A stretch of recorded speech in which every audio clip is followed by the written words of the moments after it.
Բարև ձեզ արգել հետևորդներ, մենք շարունակում ենք կարևորագույն թեմաների քննարկումները, այս բան ես զրուցում Արցախի ազգային ժողովի падգամավոր Մետաքսի Հակոբյանի հետ, բարև ձեզ Տիկին Հակոբյան, շնորհակալ եմ գնալու համար։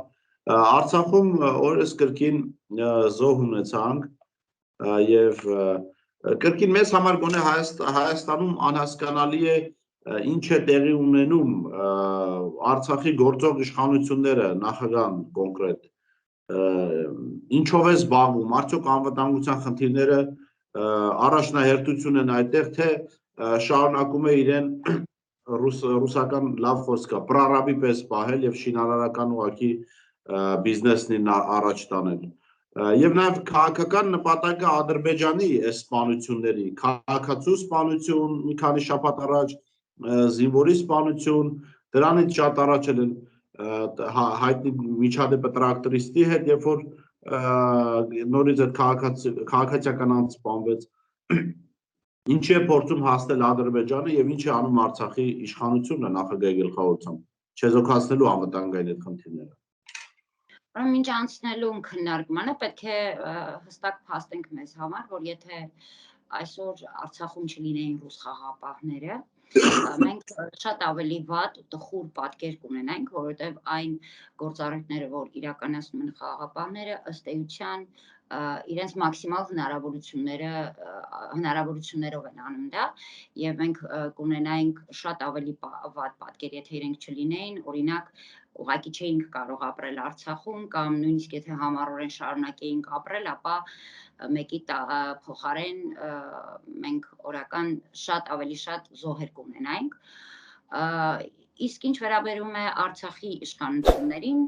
դա եւս կարելի է փաստել վստահաբար, որ իշխանությունները որևէ կերպ կապ չունեն այսօր Արցախի անվտանգության հետ եւ փաստ, որ 2 շաբաթ առաջ, երբ հնարավորություն կար լիագումար նիստի ժամանակ հարց ուղղել պարոն Հարությունյանին, այսպես ասած Արցախի Հանրապետության անվտանգության երաշխավորին, ինքը ինչպես միշտ ներկա չէր նիստին, պատճառաբանելով, պետնախարարը պատճառաբանեց, որ երկրում չի, թե ինչու երկրում չի, մենք բոլորս արդեն շատ լավ գիտենք ինչով է զբաղված, երբ երկրում չի։ Ամեն դեպքում ես հնչեցրել եմ հարցը, որ ինչ է սպասվելու 2025 թվականի նոյեմբերի 9-ին, երբ կլրանա ժամկետը ռուս խաղաղապահների Արցախում տեղակայվելու եւ Ադրբեջանի պահանջով օրինակ իրենք պիտի լքեն Արցախը։ Ես այդ հարցը տվել եմ 1 տարի առաջ եւս, ինչ է անում այսօր Արցախի իշխանությունները եւ ինչ տեսլական ունի հետագայի հետ կապված անվտանգության եւ նաեւ ներկայիս անվտանգային խնդիրների հետ։ 2 շաբաթ է անցել, որևէ պատասխան չկա, որովհետև նաև վստահ եմ, որ չունի այդ պատասխանը երկրի նախագահը,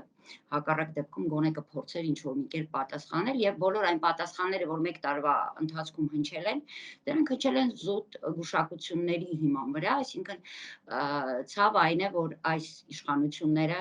իրենց պահվածքով ցինիկ վստահ են, որ մենք ունենք այսօր կրթական ցածր մակարդակ ունեցող բնակչություն եւ իրենց գուշակությունները որպես հիմք կընդունի ժողովուրդը եւ հանգիստ ու խաղաղ կապրի։ Բայց փաստը մնում է փաստ, որ մենք անընդհատ միջադեպեր ենք ունենում ենք շփման գծում լարվածություն, ունենք այո խաղաղ բնակիչների սպանության դեպքեր, ունենք նաև վերջին դեպքը, երբ զինվորին եւս ժամկետային զինվորին սպանեց ադրբեջանական կողմը եւ դեռևս որոշված չի մոտիկից է կատարվել սպանությունը, թե սնայպերի կրակոցից է զոհվել զինծառայողը, սա փաստում է մի բան, որ Արցախի իշխանությունները անգործության են մատնված ընդհանրապես այդ առումով, իրենք ձեռքերը լվացել են այնպես ինչպես Հայաստանի Հանրապետության իշխանությունները, որոնք հանդիսանում էին իբր Արցախի անվտանգության երաշխավոր եւ ողջ խնդիրը բարթել են ռուս խաղաղապահների ուսերին եւ նաեւ հարկ եղած դեպքում իրենք հենց ուղղությունը սլակները ուղղում են դեպի ռուս խաղաղապահները։ Իսկ ինչ է անում այս ընթացքում Ադրբեջանը։ Ադրբեջանը հստակ ծրագիրն է իրականացնում, ինքը որևէ բան պատահական չի անում։ Ունի 2 նպատակ։ Առաջինը հայաթափել Արցախը։ Ստացել խուճապ, սարսափ, անընդհատ այդ վտանգի զգացումը, որ ինքը երբ ուզի, ուր ուզի կկարողանա մտնել եւ սպանել օրինակ խաղաղ բնակչին, սպանել զինվորի։ Առաջին խնդիրը դա է, որ ինքը լուծում է եւ մասամբ ստացվում է իր մոտ, որովհետեւ կան մարդիկ, որոնք ուղղակի, հա, եւ ֆիզիկապես եւ հոգեպես չեն դիմանում այս ճնշմանը եւ լքում են պարզապես Արցախը։ Եվ հաջորդ խնդիրը, որ սրանով լուծում է կամ փորձում է լուծել Ադրբեջանը, դա ռուս խաղաղապահների հարցն է Արցախում, որպեսզի ինքը միջազգային հանրությանը նաեւ ցույց տա, որ այսօր չի կարողանում ռուս խաղաղապահը իրացնել իր գործողությունները, կատարել իր գործողությունները եւ արդյունքում իրավիճակ է Արցախում, որը անվտանգ չի ըստ էության, ինքը քանի դեռ այս իշխանություններն են, Ադրբեջանի մոտ ստացվում է այս երկու ուղղություններն էլ, որովհետեւ որևէ կերպ իշխանությունները կարծես որևէ այսպես ռեակցիա չեն տալի որևէ նմանատիպ գործողության։ Եվ դա է հենց ամենամեծ խնդիրը, մաքսիմում արտաքին գործերի նախարարը, որ հանդես է գալիս ժամանակ առ ժամանակ հայտարարությամբ, բայց դա շատ չնչին բան է եւ այսօր չեմ կարծում, որ դրանով որևէ բան կամ միջազգային հանրության մոտ կփոխվի, կամ Արցախի բնակչության մոտ կփոխվի։ Հիմա Տիկին Հակոբյան, հետաքրքիր է նաև որ Արցախի նախագահից լուր չկա ընդհանրապես, ինչով է ինքը զբաղվում։ Ես երեք հետևում եմ ձեր հարցազրույցներից մեկին եւ նաև իմ աղբյուրներն են փաստում, որ Արայիկ Հարությունյանը ավելի շատ մտահոգ է իր բիզնեսներով, որոնք կան Ռուսաստանի Դաշնությունում։ Լավ չի լինի նա թողնի ի վերջո նախագահի պաշտոնը եւ գնա եւ իր առևտրով զբաղվի։ Այս առաջարկը Իհարկե շատ լավ կլինի, եւ դա մենք մինչ ընտրություններն էլ էինք իրեն ասում, հիմա ասում ենք առավել եւս հրադադարի եռակողմ հայտարարությունից հետո ենք ասել եւ ասում ենք 1 տարուց ավել շարունակ։ Բայց մարդը նպատակ ունի մնալու, կարելի է էլի գուշակություններ անել, որովհետեւ շատ անհասանելի է դարձել այսօր Արայիկ Հարությունյանը թե հանրության, թե ընդհանրապես օրենսդիր մարմնի համար, ավելի շուտ ընդդիմության համար, որովհետև միևնույն է ինքը իր թիմը ունի այնպես ինչպես Նիկոլ Փաշինյանը եւ այդ թիմի հետ է ինքը բոլոր իր ազգակործան, այսպես Արցախի կործանման գործընթացը անում։ Իհարկե շատ ուրախ կլինեինք, որ ինքը գիտակցեր ի վերջո, որ պիտի գնա եւ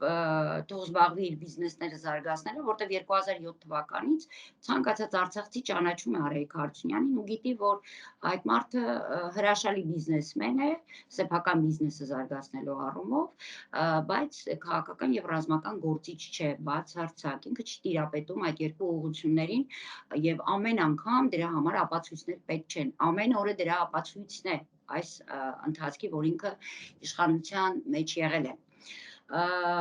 Ցավը նրանում է, որ կա երկու հանգամանք ըստ իս, որ կամ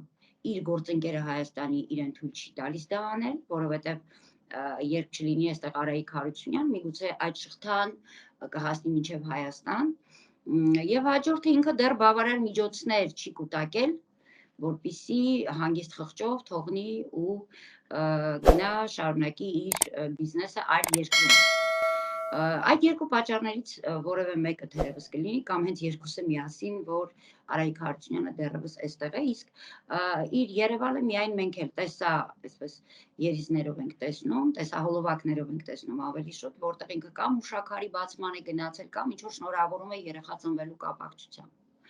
եւ կամ շինարարություն անելով։ Սա է մաքսիմում գործառույթները, հիմա էլ ազգային ժողովում բյուջե է քննարկվում եւ օրեր առաջ երբ նաեւ օրենքի նախագիծ էր քննարկվում եւ մենք դեմ եղանք, այնուհետեւ բարձրաբանեցինք պատճառը, որ առ այսօր որևէ բան, որ մտնում է ազգային ժողով, դա կլինի օրենքի նախագիծ, բյուջե, անվտանգության բաղադրիչ բացարձակ չկա, որովհետեւ այս մարդիկ կամ իրենց հետաքրքիր չէ Արցախի անվտանգությունը կամ չեն ուզում զբաղվել, որտեղ ունեն հստակ ծրագիր, կամ ունակ չեն զբաղվելու Արցախի անվտանգությամբ, որովհետև ի տարբերություն նախորդ, այսինքն 21 թվականի բյուջեի ձևակերպումներով, որտեղ որևէ բան փոխված չէր դրա նախորդ տարվա բյուջեից, եւ մենք պարզաբանեցինք մեր դեմ քվեարկելը, որ կարծես պատերազմ չի եղել Արցախում, դա է պատճառը, այս անգամ իրենք բառը, այսպես մթերքն են փոփոխության ենթարկել, անընդհատ անվտանգ բառը ավելացրել, մասնավորապես օրինակ զբոսաշրջությունը գրել են, որ պիտի միջազգային հանրության առջև Արցախը ներկայացնեն որպես հետաքրքիր եւ անվտանգ երկիր, որպեսզի մարդիկ գան։ Ու երբ որ դու հարց ես տալիս, իսկ ինչ ծրագիր ունեն այդ ուղղությամբ, այսինքն ինչպես են պատրաստվում այսօր միջազգային հանրությանը ցույց տալ, որ Արցախը անվտանգ երկիր է, հետաքրքիր է հասկացանք, բայց որ անվտանգ է ինչպես, որովհետեւ պատասխան չկա, որովհետեւ այսօր բավական է, հա, դրսից որևէ մեկը փնտրի համակարգչով ինֆորմացիա Արցախի մասին եւ չեմ կարծում, որ ինքը այնտեղ գտնի որևէ բան, որ այսօր Արցախ գալը անվտանգ է։ Այսինքն պոպուլիզմ, լցված ամեն ինչը պոպուլիզմով, ստով, կեղծիքով, եւ մարդիկ ուղղակի շարունակում են իրենց գործառույթները բացարձակ չանհանգստանալով Հայաստանում կատարվող այն իրադարձություններից, որի անմիջական, հա, հարվածը ստանալու է Արցախը։ Տիկին Հակոբյան, Հայաստանի մասին դուք վստահ եմ երեք լսել եք Ալեն Սիմոնյանի հայտարարությունը գերիների մասով, ասում է, որ գերիները այնքան չարժեն, որ իրենք հանձնեն Արցախը, Սյունիքը, Սիսիանը, մոռանալով, որ իրենք հանձնել են Արցախի մի քանի շրջաններ առանց որևէ կրակոցի, եւ սրանից առաջ էլ հայտարարեց Ռուսաստանի Դաշնության լրագրողների հետ հանդիպման ընթացքում, որ Հայաստանում բոլորը վստահ են, որ Ռուսաստանն է հանձնել Արցախը։ Ձեր գնահատականը Ալեն Սիմոնյանի վերջին շրջանի ակտիվության հայտարարությունների վերաբերյալ։ Գիտեք, այստեղ միայն մի բան կարելի ասել, որ զարմանալի է, երբ մեր հանրությունը սկսում է դրանից բորբոքվել, ինչ որ նոր սկսում է շատ sense թեթև ինչ որ գործողություններ կատարել, զարմանալ, ամեն մեկը տարբեր ձևով է իր, հա, այսպես ռեակցիա տալիս նման հայտարարություններին։ Մի մասը ասում է, որ տգետ է, մի մասը ասում է, որ ցինիկ է, տարբեր բնորոշումներ կան։ Ոչ տգետ է, ոչ ցինիկ է, դա հստակ ծրագիր է, որը իրականացնում է եւ Ալեն Սիմոնյանը, եւ Արարատ Միրզոյանը, եւ Նիկոլ Փաշինյանը, այսինքն հիմնական այն եռյակը, գլուխը այդ իշխանությունների, որոնք հանձնեցին Արցախը եւ շարունակում են պառակտել, մասնատել Հայաստանը եւ մաս տալ, որպեսզի կատարեն Թուրքիայի նաեւ Բաղդալի երազանքը։ Պատահական չէր, ես վստահ եմ որևէ հայտարարություն, մասնավորապես, որ Ռուսաստանը հանձնեց, որովհետև մենք ամեն դեպքում թե Հայաստանում, թե առավել եւս Արցախում ունենք մի ստվար, հա, ժողովրդի մաս, ով ամեն դեպքում հակված է դեպի Ռուսաստանի վարած քաղաքականությանը եւ վստահ է, որ Ռուսաստանը ինչպես եղել է բարեկամ, այնպես էլ կա ու շարունակելու է մնալ բարեկամ եւ որևէ հակառակ հայկական, հա, հային հակառակ որևէ գործողություն չի կատարի, որովհետև նաև իրենք ունեն խնդիր այս իշխանությունները կապված այն հանգամանքի հետ, որ կարող էր պատերազմը շատ ավելի վաղ կանգնել Ռուսաստանի միջնորդությամբ, դեռևս հոկտեմբերի կեսերին եւ անկախ այն հանգամանքից հետո Նիկոլ Փաշինյանը ստորագրությամբ ինչքան տարածքներ կհանձներ Արցախից կամ Հայաստանից, բայց գոնե մենք որ ամենակարևորն էր այս պատերազմից, չէինք ունենա այն զոհերի քանակը, գոնե հա կիսով չափ կլինեին զոհերը, որ մենք հետո ունեցանք։ Ամենակարևորը իրենք դրանից են պաշտպանվում նման հայտարարություններ անելուց եւ հաջորդը գերիների պահով կարծում եմ նորից պետք չի զարմանալ, որովհետև գոնե 1 տարի ավել անցել է եւ մենք տեսնում ենք, որ այս իշխանությունները որևէ բան չեն անում գերիներին վերադարձնելու համար, բայց ամեն անգամ այսպես ինֆորմացիա են գցում դեպի հանրությունը, որ իրենք պիտի գերիների դիմաց ենթադրենք տան ինչ-որ քարտեզներ ականազերծման։ Եվ արդյունքում ըստ էության իրենք տվեցին բոլոր քարտեզներ ականազերծման, բայց բերեցին շատ փոքր մասը մեր գերիների։ Եվ այստեղից մի բան կարելի է ուղղակի ենթադրել, որ նույնիսկ առաջարկը իրենք չեն անում գերիների վերադարձման, այլ Ադրբեջանը ինչ-որ մի մաս է տալիս գերիների եւ ասում է դրա դիմաց տվեք այսինչ բան է։ Այսինքն նախաձեռնությունը կրկին Ադրբեջանի կողմից է։ Իսկ ինչ վերաբերում է գերիների մասով, ես զուտ որպես հա օրենսդիր մարմին ներկայացուցիչ, որպես ուղղակի հայ մարդ քաղաքացի, ես մի բան կարող եմ ասել, որ գերիների դեպքում երևի թե չկան կարմիր գծեր։ Սա այն դեպքն է, երբ իշխանությունները պիտի գնան ամեն ինչի, որպեսզի հատիկ վերադարձնեն յուրաքանչյուր գերիին։ եւ նստել ու քննարկել, որ գերին մարդ չէ կամ գերին արժանի չէ, դա միայն ապիկարը կարող է անել։ Ապիկար է եւ դա կապ չունի ինքը իշխանավոր է թե ոչ։ Մարդ, ով ունակ չէ, ոչ ապրումակցելու, որի մեջ որևէ բարոյական արժեք չկա։ Որտեւ այն մեսիջները, որ մենք ենք ստանում, հա, մեր գերիների կտանքների, հա, տառապանքների մասին, կարծում եմ որևէ մեկը չի կարող անտարբեր անցնել եւ սա իրենց ուղղակի ծրագիրն է։ Սա իրենց ծրագիրն է, որը իրենք մինչև վերջ տանում են, ծրագիրը ուղղակի չի ավարտվել, ինչքան էլ իրենք փորձեն ռուսական կողմի վրա բարթել, չի ավարտվել, որտեղ ռուսական կողմը անընդհատ խոչընդոտել է, որպեսզի իրենք իրենց ծրագիրը ավարտեն։ Թե չէ իրենք շատ վաղուց, դեռևս պատերազմի ժամանակ, այսինքն չէր կանգնի այդ պատերազմը եւ իրենք շարունակելով հասնելու էին եւ Սյունիք եւ տալու էին հենց այն ժամանակ այդ միջանցքը եւ այդ պատերազմով բոլոր խնդիրները իրենք լուծելու էին։ Ուղղակի Ռուսաստանի միջնորդությամբ իրենց պլանները չհաջողվեց դեռևս 1 տարի առաջ ամբողջությամբ իրականացնել։ Դրա համար հիմա մի անցել են B պլանի ու գնում են B պլանով, ինչը որ հիմա մենք տեսնում ենք։ Կինագոկյան,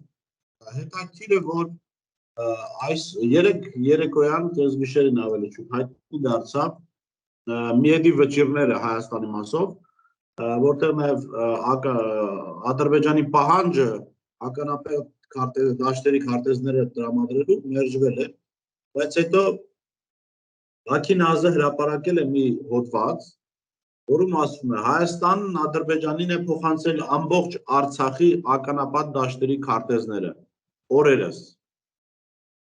Դուք տեղյակ եք եղել այս մասին, որ հնարավոր բոլոր քարտեզները տրվել են Ադրբեջանին։ Եվ արդյոք որ հնարավոր բոլոր քարտեզները տրվել են, տեղյակ չենք, որովհետև դրա մասին որևէ պաշտոնական հայտարարություն չի կատարվում, բայց որ քարտեզներ պարբերաբար տրվել են, դրա մասին տեղյակ ենք բոլորս եւ ցավը նրանում է, որ մենք այո հակված ենք ադրբեջանական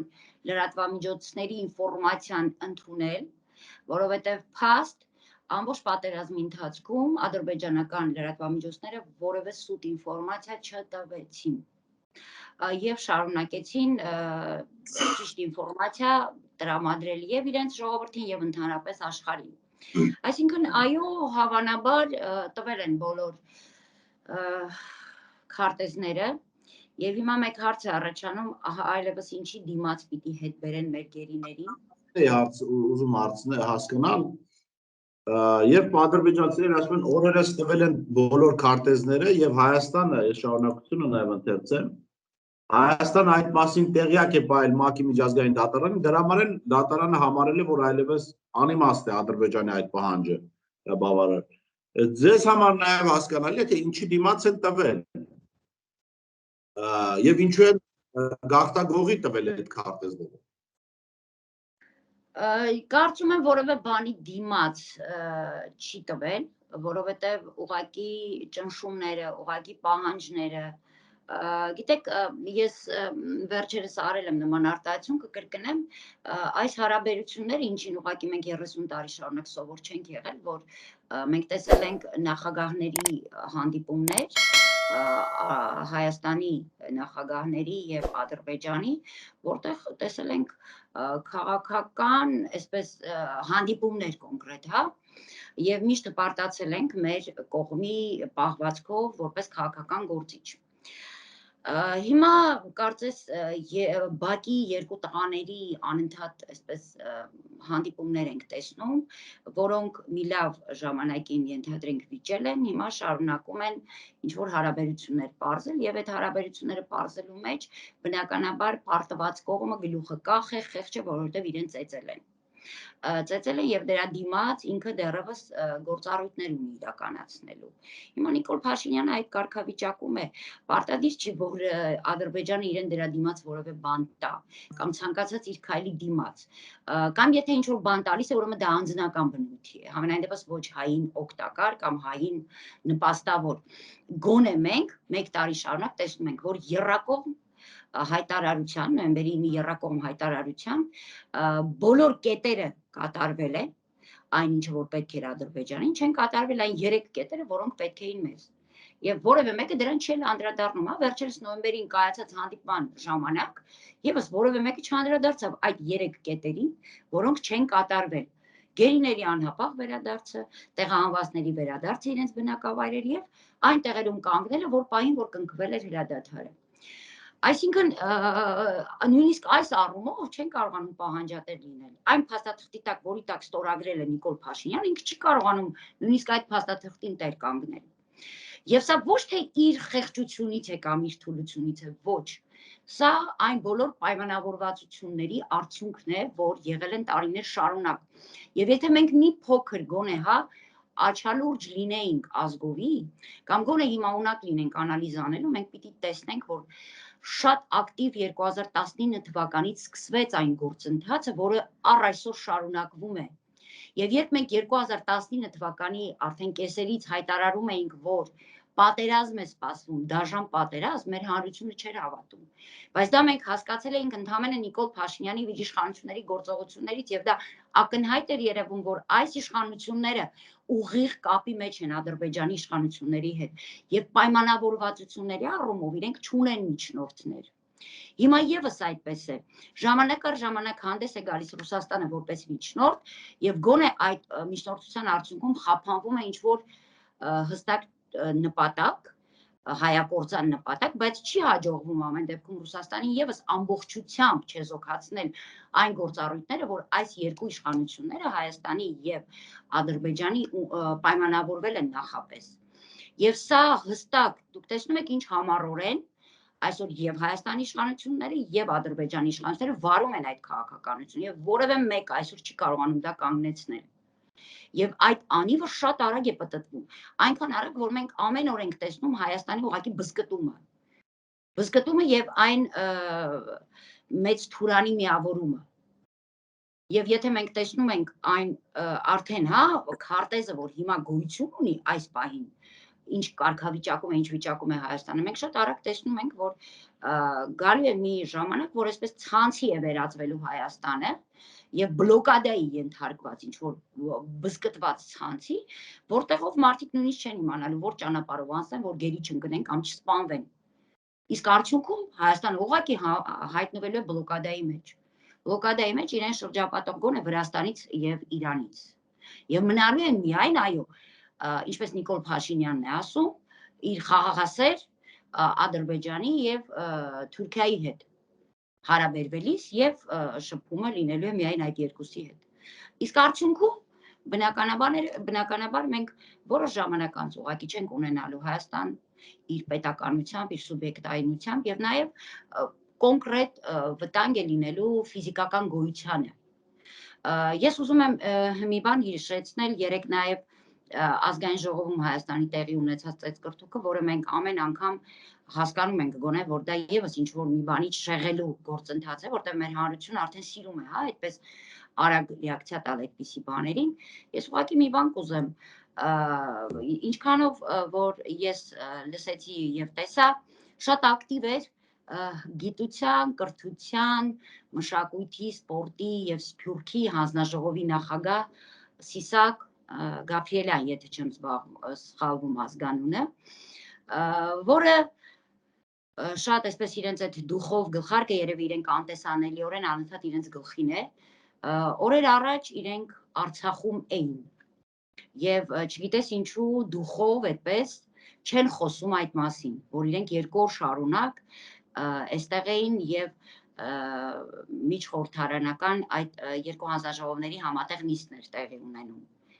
Վախենում է ասել այդ մասին, որ ինքը Արցախում էր իր հանձնաժողովի անդամներով, բայց բացարձակ այսպես դուխով է, երբ որ պիտի ծեծկռթուկ լինի կամ ինչ-որ ծրագիր ունեն իրականացնելու, ուղղակի հորդորում եմ խոսել այն մասին, որ խորհրդարանական հանձնաժողովը Հայաստանի Հանրապետության ազգային ժողովի